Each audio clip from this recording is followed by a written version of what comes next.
서울 외곽 신도림역에서 새 정거장 더 들어간 곳에 임도진이 살고 있었습니다. 38세 중소기업 회계부서 대리. 매일 아침 7시 15분에 일어나서 7시 45분 전철을 타고 8시 50분에 회사에 도착하는 게 그의 일상이었어요. 15년째 같은 패턴이었죠. 도진이 사는 원룸은 작았지만 깔끔했습니다. 침대 옆 작은 책상 위에는 검은색 일기장이 하나 놓여 있었고 그 옆엔 볼펜 한 자루. 매일 밤 잠들기 전에 그는 그 일기장에 딱 한 줄씩만 적었어요. 오늘은 비가 왔다. 팀장이 커피를 샀다. 편의점에서 새 과자를 샀다. 그런 식으로 말이죠. 회사에서 도진은 눈에 띄지 않는 사람이었습니다. 실수도 안 하고 불평도 안 하고 그렇다고 특별히 뛰어난 것도 없었어요. 동료들은 그를 착하고 성실한 사람이라고 했지만 실제로는 별로 관심을 두지 않았죠. 그래도 도진은 그런 자신의 자리가 나쁘지 않다고 생각했습니다. 조용하고 평온했거든요. 점심시간에는 혼자 회사 근처 작은 식당에서 밥을 먹고 퇴근 후에는 집 앞 편의점에서 간단한 것들을 사서 돌아왔어요. 편의점 알바생인 김소정과는 몇 달 전부터 인사를 나누는 사이였습니다. 오늘도 수고하세요라고 말하면 소정은 늘 밝게 웃으며 네, 안녕히 가세요라고 대답했어요. 그런 평범한 목요일 저녁이었습니다. 도진은 평소보다 조금 늦게 8시쯤 퇴근길에 나섰어요. 회계 마감 때문에 야근을 조금 했거든요. 집까지는 걸어서 20분 정도 걸리는데 그날따라 골목길이 좀 어둡다는 생각이 들었습니다. 가로등이 하나 꺼져 있었나 봐요. 그때였어요. 앞쪽에서 누군가 쓰러져 있는 것 같았습니다. 도진은 잠시 멈춰 섰어요.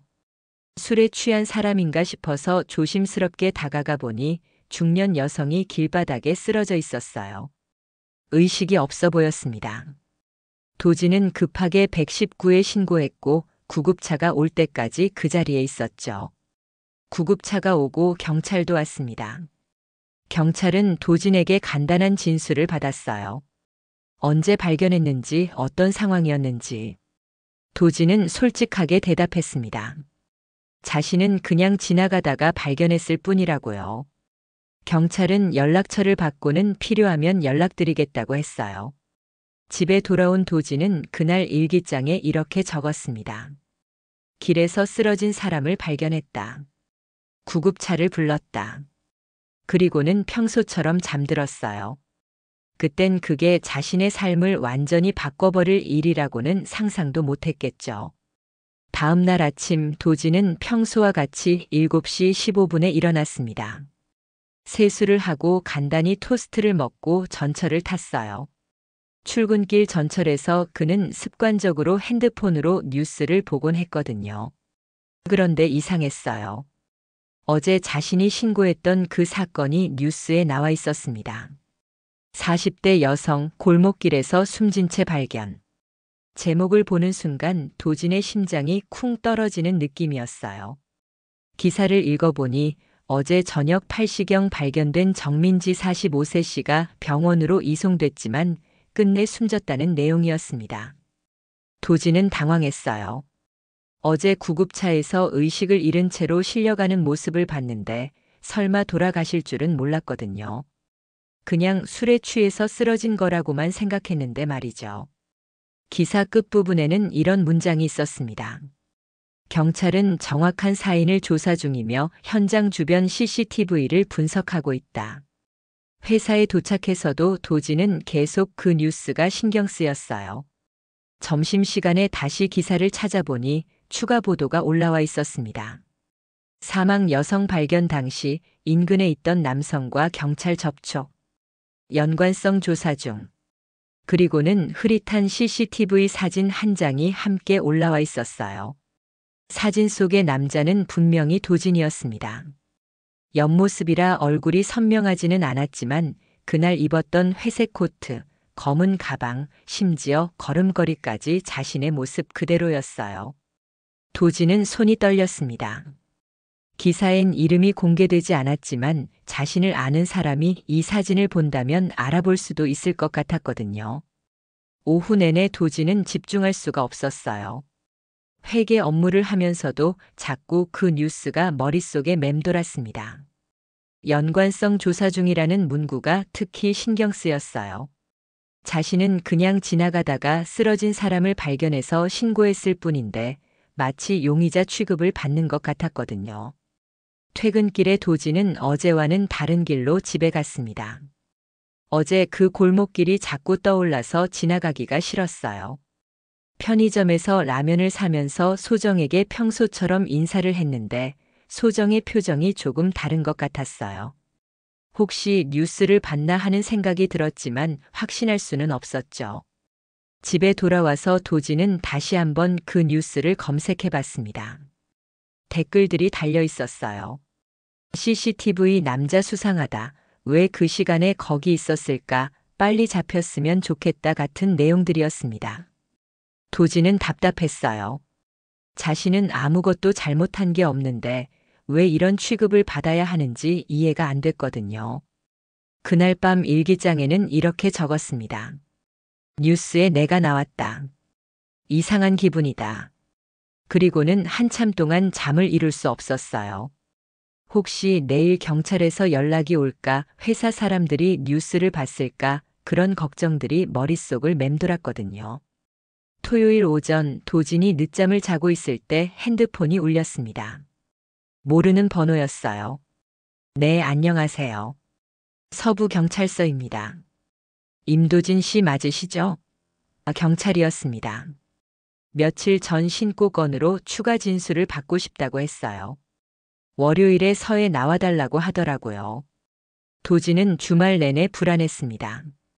자신은 분명히 아무 잘못이 없는데 왜 계속 경찰서에 불려가야 하는지 이해가 안 됐어요. 인터넷에서 비슷한 사례들을 찾아봤는데 대부분은 참고인 조사 후에 별일 없이 끝난다고 하더라고요. 그래도 마음은 편하지 않았죠. 월요일 도지는 오전에 반차를 내고 경찰서에 갔습니다. 담당 형사는 생각보다 친절했어요. 혹시 그날 다른 사람을 본 적이 있는지, 이상한 소리를 들었는지 같은 질문들을 했는데 도지는 솔직하게 기억나는 게 없다고 대답했어요. 정말로 그냥 쓰러진 사람을 발견해서 신고했을 뿐이었거든요.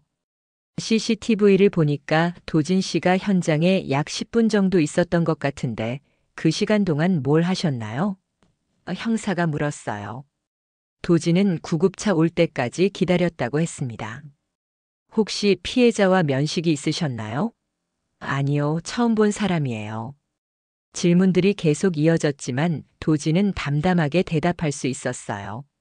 사실이었으니까요. 1시간 정도 조사를 받고 나서 형사는 지금으로선 특별한 의혹은 없다고 했습니다. 하지만 수사가 진행되는 동안 연락이 닿을 수 있는 곳에 계셔야 한다고도 했어요. 도지는 당연하다고 대답하고 경찰서를 나왔습니다. 회사에 돌아왔을 때는 점심시간이 끝날 무렵이었어요. 동료들이 어디 갔다 왔어요? 라고 물어봤는데 도지는 개인적인 일이라고만 했습니다. 그런데 이상하게 사람들의 시선이 평소와 달랐어요. 뭔가 의미심장하게 쳐다보는 것 같았거든요. 점심 먹으러 나가는 길에 같은 팀 후배인 김 과장이 농담처럼 말했습니다. 도진 대리님, 혹시 요즘 뉴스 보세요? 어제 우리 동네 근처에서 사건 났다던데. 도지는 가슴이 철렁했어요. 아, 그래요? 잘 모르겠는데요. 그렇게 대답했지만 김 과장의 표정이 묘했습니다. 오후에는 더 이상한 일이 있었어요. 팀장이 도진을 따로 불러내더니 요즘 컨디션이 안 좋아 보이는데 괜찮냐고 물어봤거든요.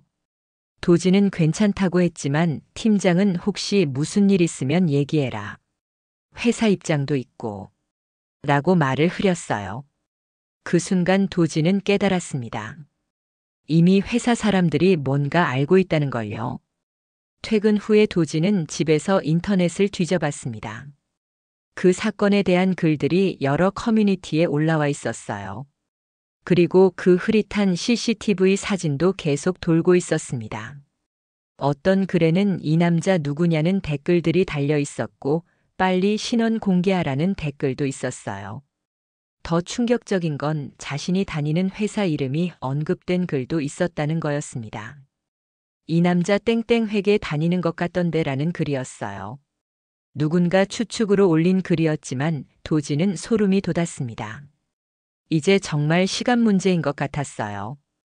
그날 밤 일기장에는 이렇게 적었습니다. 사람들이 나를 의심한다. 나는 아무것도 안 했는데. 그리고는 창문 밖을 바라보며 한참을 서 있었어요. 평범했던 일상이 조금씩 흔들리고 있었거든요. 화요일 아침 도진이 회사에 도착했을 때 동료들의 시선이 확실히 달라져 있었습니다. 인사를 해도 어색하게 웃거나 아예 눈을 피하는 사람들이 있었어요. 점심시간에 식당에서도 혼자 앉아 있는데 다른 테이블에서 수군거리는 소리가 들렸습니다. 그 사람 맞나? 사진 보니까 비슷한 것 같던데. 그날 오후 팀장이 다시 도진을 불렀어요. 이번엔 표정이 더 심각했습니다. 도진아, 솔직히 얘기해보자. 인터넷에 떠도는 그 얘기, 너랑 관련 있는 거 맞지? 도진은 어쩔 수 없이 고백했습니다. 자신이 그날 밤 쓰러진 사람을 발견해서 신고했다고 경찰 조사도 받았지만 아무 혐의가 없다고 말이죠. 팀장은 한숨을 쉬었어요. 그래, 내가 잘못한 건 없을 거야. 하지만 지금 상황이 좀 그렇잖아. 회사 입장에서도. 팀장은 말을 흐렸지만 도지는 무슨 뜻인지 알 수 있었어요. 회사 이미지에 좋지 않다는 거였죠. 그날 저녁 집에 돌아온 도지는 더 충격적인 걸 발견했습니다. 자신의 이름이 인터넷 커뮤니티에 실명으로 올라와 있었어요. 임도진 38세, 무진회계 대리라고 정확하게 적혀 있었습니다. 누군가 신상을 털어서 올린 거였어요. 댓글들은 더 심각했습니다. 이런 놈이 회계 업무를 하고 있다니 회사에서 쫓아내야 한다. 사람 죽여놓고 평연하게 회사 다니네 같은 내용들이었어요. 도지는 손이 떨렸습니다. 자신은 분명히 아무것도 안 했는데 왜 이런 취급을 받아야 하는지 억울했거든요. 더 화가 난 건 그 글들 중에는 완전히 거짓된 내용들도 있었다는 거였어요. 평소에도 이상한 행동을 했다더라. 회사에서도 문제가 많았다더라. 같은 내용들이 마치 사실인 양 퍼지고 있었습니다. 도지는 해명하고 싶었지만 오히려 더 관심을 끌까봐 두려웠어요. 수요일에는 더 심해졌습니다. 회사 편의점에서 아침에 커피를 사는데 점원이 유심히 쳐다보더니 다른 직원과 뭔가 속삭이는 게 보였어요. 회사 로비에서도 경비 아저씨가 평소와 달리 인사를 받지 않았습니다. 점심시간에 김 과장이 다가와서 말했어요. 대리님, 이거 해명을 하셔야 하는 거 아닐까요? 지금 회사 전체에서 얘기가 나오고 있어요. 도지는 뭘 해명해요? 경찰도 혐의 없다고 했는데라고 했지만 김 과장은 고개를 저었습니다. 그런데 사람들은 그렇게 안 생각하잖아요. 그날 오후 인사팀에서 도진을 불렀어요. 인사팀장은 조심스럽게 말했습니다. 도진 씨, 지금 상황이 좀 그런데. 회사로 항해 전화도 오고 직원들 사이에서도 불안해하는 분위기가 있어요. 혹시 당분간 휴가를 쓰시는 건 어떨까요? 도지는 어이가 없었어요. 제가 뭘 잘못했다고 휴가를 써야 하는 거죠? 하지만 인사팀장의 표정은 단호했습니다. 강제는 아니지만 서로를 위해서라면. 결국 도지는 일주일간 연차 휴가를 쓰기로 했어요. 억지로 말이죠.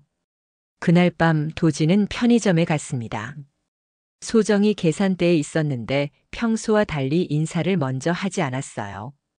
도진이 안녕하세요라고 했을 때도 소정은 그냥 고개만 끄덕였습니다. 계산을 하면서도 시선을 마주치지 않더라고요. 집에 돌아온 도진은 일기장 앞에 앉았습니다. 하지만 뭘 써야 할지 모르겠더라고요. 억울하다라고 쓰려다가 그 말이 너무 흔하게 느껴져서 그냥 일기장을 덮었어요. 그리고는 창문 밖을 바라보며 생각했습니다. 자신은 정말 아무것도 안 했는데 왜 이런 일이 벌어지고 있는지 말이죠. 일주일간의 강제 휴가가 시작됐습니다. 도지는 처음엔 이 시간을 이용해서 뭔가 생산적인 일을 하려고 했어요. 책도 읽고 온라인 강의도 듣고 그동안 미뤄둔 집안 정리도 하려고 했죠. 하지만 집중이 안 됐어요. 자꾸 그 밤 생각이 났거든요. 도지는 점점 스스로를 의심하기 시작했습니다. 내가 정말 아무것도 안 한 게 맞나? 그날 밤을 계속 되돌려 생각해 보니 기억이 명확하지 않은 부분들이 있었어요. 쓰러진 사람을 발견했을 때 정확히 몇 시였는지, 구급차를 기다리는 동안 정확히 뭘 했는지 그런 세부 사항들이 흐릿했거든요. 만약 내가 조금만 일찍 집에 갔다면, 만약 다른 길로 갔다면, 만약 그냥 지나쳤다면. 그런 생각들이 머릿속을 맴돌았어요. 선한 일을 하려고 했던 게 오히려 자신을 이런 상황에 빠뜨린 거잖아요. 도지는 점점 후회하기 시작했습니다. 인터넷 댓글들은 더 악화됐어요.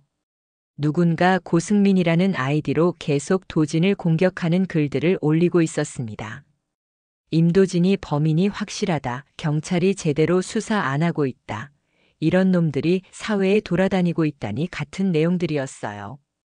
다른 사람들도 그 글에 동조하며 댓글을 달았습니다. 도지는 그 고승민이라는 사람이 누군지 궁금했어요.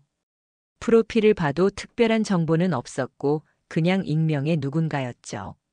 하지만 그 사람은 마치 도진을 개인적으로 아는 것처럼 자세한 내용들을 계속 올렸어요. 도진의 출근 시간, 자주 가는 편의점, 심지어 집 근처 카페까지 언급하면서 말이죠. 목요일 저녁 도진은 답답해서 산책을 나갔습니다. 평소에 안 가던 길로 걸어가다가 작은 카페를 발견했어요. 거기서 커피를 마시고 있는데 옆 테이블에 앉은 중년 여성이 자꾸 힐끔힐끔 쳐다보는 게 느껴졌어요. 혹시 자신을 알아본 건 아닌지 불안해서 도지는 커피를 다 마시지도 못하고 나왔습니다. 그날 밤 도지는 편의점에 갔어요.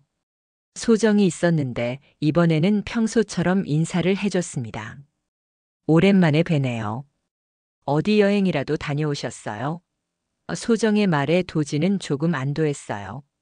적어도 소정은 자신을 평범하게 대해주고 있다는 생각이 들었거든요.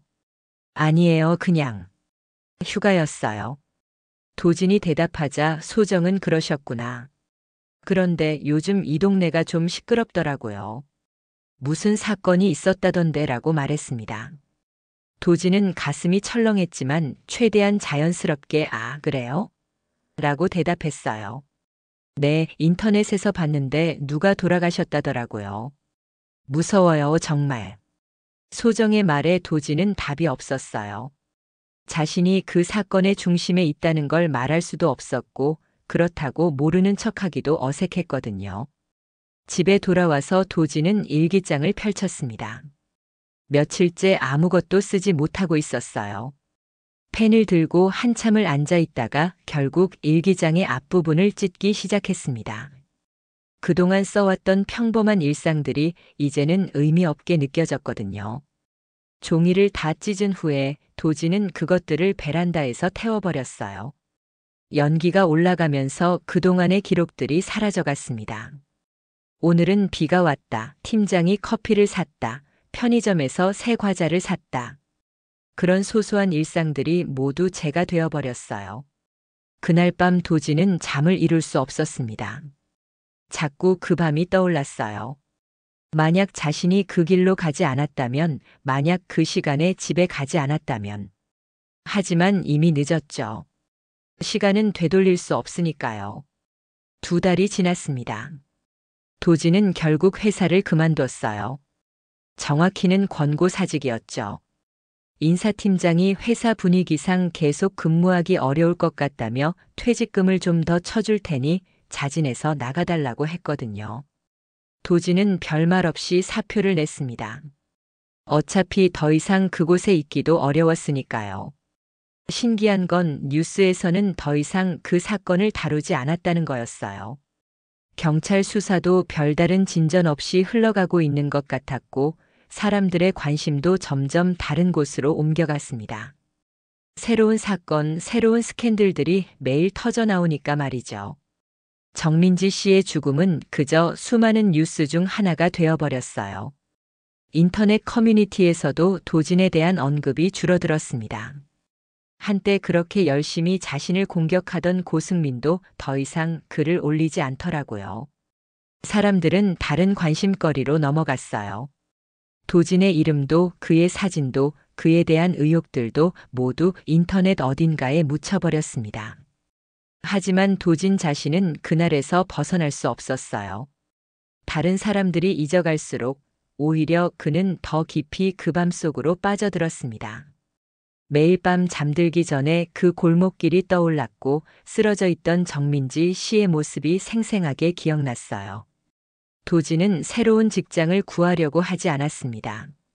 퇴직금으로 당분간은 생활할 수 있었고 무엇보다 다른 사람들과 만나는 게 두려웠거든요. 혹시 누군가 자신을 알아볼까봐, 혹시 또 다른 의심을 받을까봐 말이죠. 그런 어느 날 오후 도진은 동네 슈퍼마켓에서 장을 보고 있었어요. 라면과 우유, 간단한 반찬거리들을 사고 있는데 앞에서 계산하던 여자가 돌아보더니 자신을 유심히 쳐다봤습니다. 40대 중반 정도로 보이는 여성이었어요. 혹시 임도진 씨 맞으세요? 여자가 조심스럽게 물어봤습니다. 도진은 순간 얼어붙었어요. 또 시작되는 건가 싶었거든요. 죄송한데 누구시죠? 도진이 물어보자 여자는 한숨을 쉬었습니다. 저는 정민지 언니의 동생이에요. 정유진이라고 해요. 도진은 말이 나오지 않았어요. 죽은 정민지 씨의 동생이라니. 언니를 발견해 주셔서 고맙다고 말씀드리고 싶었어요. 예상과 전혀 다른 말이었습니다. 정유진은 계속 말했어요. 경찰에서 들었어요. 도진 씨가 언니를 발견하고 바로 신고해 주셨다고. 만약 도진 씨가 아니었다면 언니는 그 추운 밤에 혼자. 그녀의 목소리가 떨렸습니다. 도진은 어떻게 대답해야 할지 몰랐어요. 저는 그냥 말이 제대로 나오지 않았습니다. 정유진은 고개를 끄덕였어요. 인터넷에서 도진 씨에 대한 이상한 말들이 많이 돌았다는 것도 알고 있어요. 정말 죄송해요. 당신이 무슨 잘못을 했는지 저도 모르겠어요. 하지만 당신도 잃으셨겠네요. 잃었다는 게. 도진이 물어보자 정유진은 슬픈 미소를 지었습니다. 평범한 일상을요. 언니도 도진 씨도. 그 말에 도진은 가슴이 아팠어요. 정유진이 말하는 게 맞았거든요. 그는 정말로 평범한 일상을 잃었어요. 그들은 슈퍼마켓 앞 벤치에서 잠시 더 이야기를 나눴습니다. 정유진은 언니 정민지가 어떤 사람이었는지 말해줬어요. 혼자 살면서 작은 꽃집을 운영했던 조용하고 성실한 사람이었다고 했습니다. 도진과 비슷한 사람이었던 것 같았어요. 언니도 그날 왜 그 길을 지나가고 있었는지 모르겠어요. 평소에 안 다니던 길이었거든요. 정유진의 말에 도진은 묘한 동질감을 느꼈습니다. 정민지 씨도 자신과 같이 평소와 다른 선택을 했던 하루였던 거네요. 헤어지기 전에 정유진이 말했어요. 도진 씨, 너무 자책하지 마세요. 당신은 잘못한 게 없어요. 하지만 도진은 대답할 수 없었어요. 잘못한 게 없다는 걸 머리로는 알고 있었지만 마음은 그렇지 않았거든요. 그날 밤 도진은 오랜만에 편의점에 갔습니다. 소정이 있었어요. 안녕하세요. 요즘 잘 안 보이시더라고요. 소정이 반갑게 인사했습니다. 적어도 소정만큼은 자신을 예전처럼 대해주고 있었어요. 직장을 그만둬서요. 도진이 말하자 소정이 깜짝 놀랐습니다. 어머, 그러셨구나. 새로운 일 구하시는 거예요? 도진은 고개를 저었어요. 아직은 좀. 소정은 이해한다는 듯 고개를 끄덕였습니다. 집에 돌아온 도진은 창문 앞에 서서 밤거리를 바라봤어요. 사람들은 다 잊었지만 자신만 남아있는 기분이었습니다. 세상은 계속 돌아가고 새로운 일들이 벌어지고 사람들은 새로운 관심거리를 찾아가는데 자신만 그날 밤에 멈춰 있는 것 같았어요. 여름이 지나고 가을이 왔습니다. 도지는 여전히 새로운 직장을 구하지 않고 있었어요. 퇴직금도 거의 떨어져 가고 있었지만 뭔가 시작할 의욕이 생기지 않았거든요. 매일 똑같은 패턴이었습니다.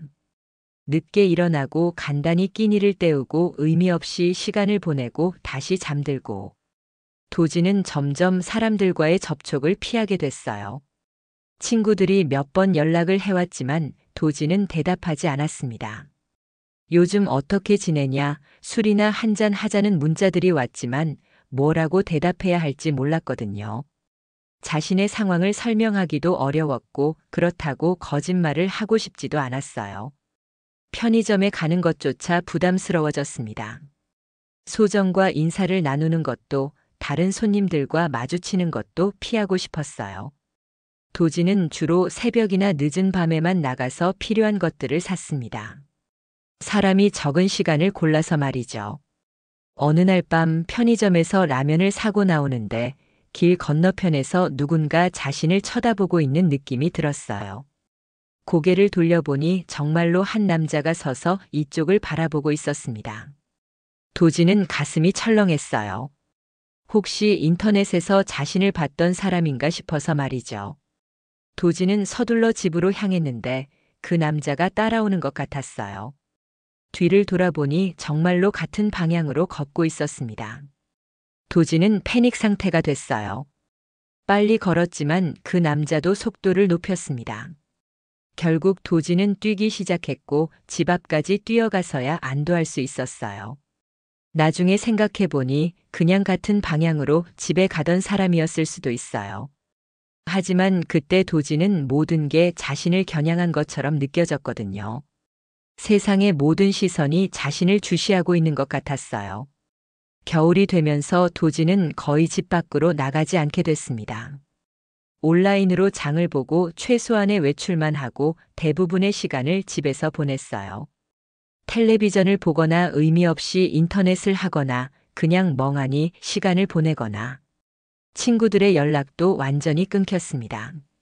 도진이 계속 답장을 하지 않으니까 그들도 더 이상 연락하지 않았어요. 가족들과도 연락이 뜸해졌습니다. 부모님이 가끔 전화를 하셨지만 도지는 잘 지내고 있다고만 대답했어요.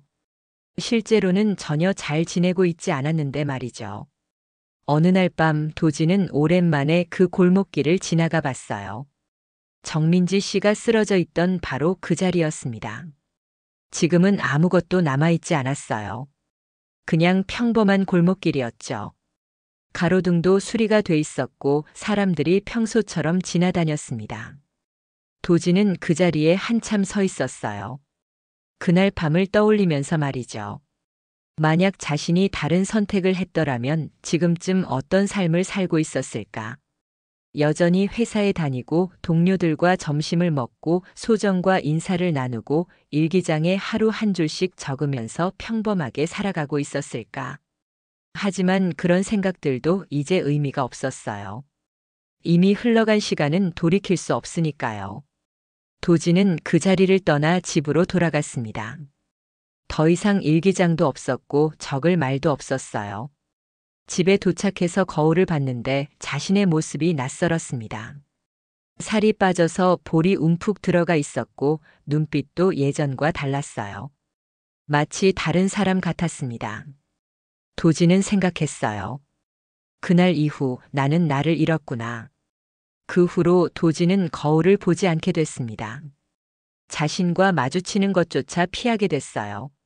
매일 잠에서 깨어나지만 살아있다는 실감이 들지 않았습니다. 그냥 시간이 흐르고 날이 바뀌고 계절이 지나가는 것을 지켜볼 뿐이었어요. 어떤 날은 정민지 씨를 생각했습니다. 그녀도 자신과 비슷한 평범한 일상을 살았을 텐데 그날 밤 모든 게 끝나버렸을 거라고. 도지는 죽지 않았지만 어떤 면에서는 그날 밤 함께 죽어버린 것 같았어요. 창밖으로 눈이 내리기 시작했습니다.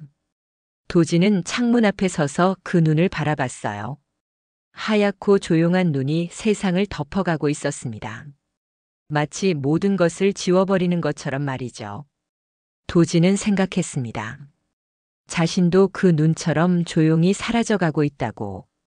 그날 밤 도지는 말을 하지 않았습니다. 며칠째 스스로에게조차 말을 하지 않고 있었거든요. 말할 필요가 없었어요. 누구와도 대화하지 않고 누구에게도 설명하지 않고 그저 조용히 존재하는 것만으로도 충분했습니다. 그렇게 도지는 자기만의 침묵 속으로 점점 더 깊이 들어가고 있었어요. 세상은 여전히 돌아가고 있었지만 그는 그 세상과 점점 멀어져 가고 있었습니다. 살아있으면서도 자신을 잃어가고 있었죠. 그리고 그 사실을 이제는 아무도 모르고 있었습니다.